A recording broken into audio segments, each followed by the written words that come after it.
The stable isotope analysis of the captain's remains showed a carbon-13 value of negative 18.83, well in keeping with people who'd been eating grains that grew in England. Owsley's certain that the captain had not been in the Virginia colony for very long when he died. If he had, eating a steady diet filled with corn would have increased the value, making it less negative. Putting together the forensic examination, the isotope analysis, and his knowledge of colonial social classes, Owsley concluded that the captain had been a gentleman, a member of the educated upper class. Since no obvious signs of long-term disease or injury were present, Owsley thinks that the captain probably died of one of the various diseases that killed colonists within days or weeks, such as dysentery. Because these kinds of sickness act so quickly, they don't leave trace evidence in the bones. Indeed, the captain's cause of death may never be found. The captain's name. The historical record supplied an intriguing clue when Kelso's team tackled their next task, that of identifying the captain. George Percy, one of the original Jamestown colonists, kept a journal of the settlement's earliest days. A 1607 entry describes a somber yet intriguing event.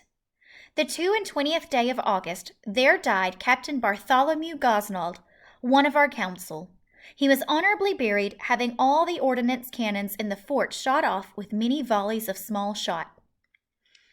From other historical records, Kelso knew that Bartholomew Gosnold was one of the captains of the 3 ships that reached Jamestown in 1607. He died later that summer after an unspecified 3-week illness at the age of about 35.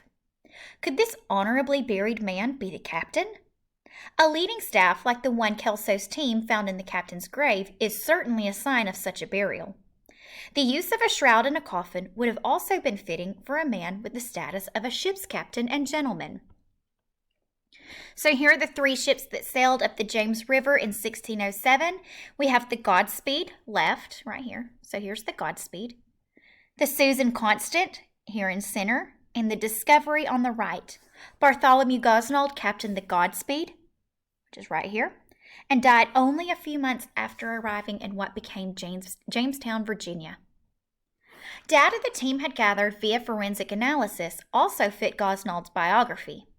The captain's age range, the evidence that he'd been a gentleman rather than a hard laborer, the short span of time he'd spent in the Virginia colony, and Owsley's assessment that a brief illness had likely killed him, all matched documented facts about Bartholomew Gosnold. Still, the team lacked absolute proof. The historical record revealed 2 other Jamestown colonists, Gabriel Archer and Ferdinando Wenman, whose age and status made them possible candidates. Laboratory analysis of the captain's teeth added more information to this complex puzzle. Much as a carbon-13 analysis can link a person's bones with the area where the person lived, the isotopes of 2 other elements, strontium and oxygen, and their levels in the teeth can do the same.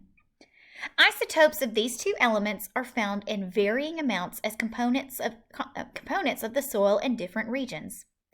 As water trickles through the soil, extremely small amounts of the isotopes are washed into it.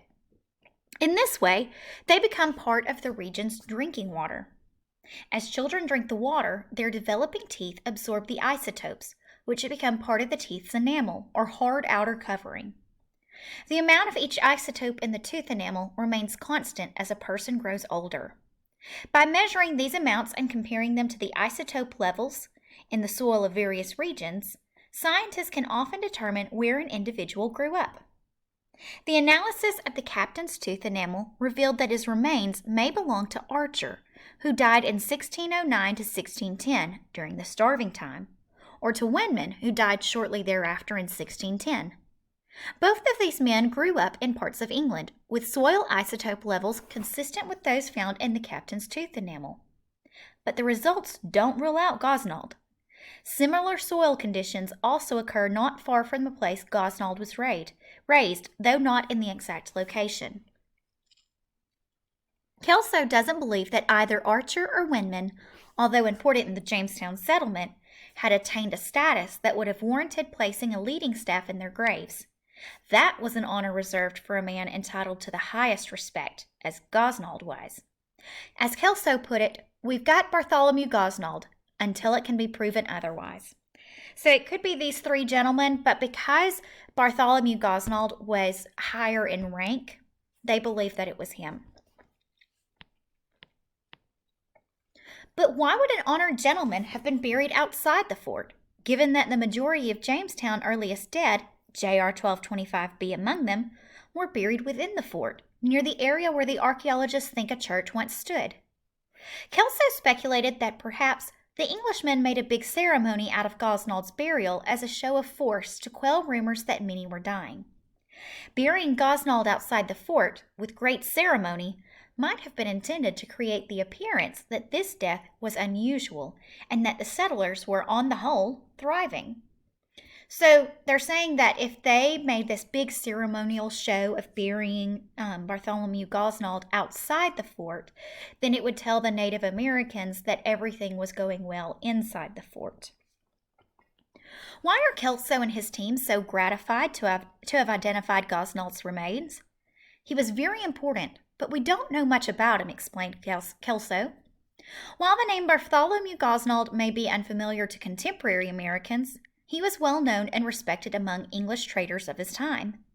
More important, he was also a driving force in the movement to bring English settlers to North America. 5 years before the Virginia Company's 1607 expedition to found Jamestown, Gosnold explored the bays along the coasts of the modern-day states of Maine and Massachusetts. In fact, he may have been the first Englishman to set foot on Massachusetts Cape Cod, which he named in May 1607. When Gosnold returned to England, he resolved that he would see North America again. He introduced his idea to return and build a settlement to a man named John Smith. Not only did John Smith become part of the Virginia Company's expedition, he also became famously known as an early leader of Jamestown and friend of Pocahontas, daughter of the Werowance leader of the Powhatan people. Had Bartholomew Gosnold lived, he might have become an equally significant person in American history. Unfortunately, he died only 3 months after setting foot ashore at Jamestown. For nearly a century after Gosnold's brief time in Virginia, Jamestown served as the colony's capital. During this time, English settlers founded other towns throughout the Chesapeake and other regions. In 1698, after a fire destroyed an important government building in Jamestown, the capital was moved to the city of Williamsburg. People gradually moved away from Jamestown. Over the decades, most traces of the settlement vanished, not to be rediscovered for hundreds of years.